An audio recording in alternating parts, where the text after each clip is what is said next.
না, তাড়াতাড়ি কাজটা শেষ করে ফেলাই, আবার তো আজান দিয়ে দিব। সামনে তো ঈদ, তাড়াতাড়ি কাজটা শেষ করে ফেলাই। টাকারও তো দরকার, না তাড়াতাড়ি কাজ করি, না হলে তো মালিকে আমারে টাকা দিব না। আজান তো দিয়ে দিছে, এখন আগে নামাজ পড়ে আসি। কিরে, এই কি হইছে? খেত ফেলাই তুই এই টাইমে তুমি কই যাইতেছো গা? আজকের দিনের মধ্যে আমার কাজ শেষ করতে হইব। দেখেন ভাই, অনেক কাজ করছি, এখন আমার নামাজ পড়তে হবে। দেখো। আগে আমি নামাজে যাব। হেই মিয়া, আগে আমার কাজ করে দিতে হবে। ভাই, আমি এখন আপনার কাজ করতে পারবো না, আমি এখন নামাজে যাব।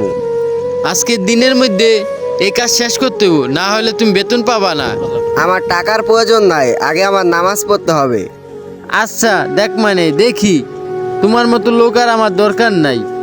কালকে থেকে আমি অন্য লোক নিয়ে আসবো, তোমার মতো লোক দরকার নাই, তুমি থাকো।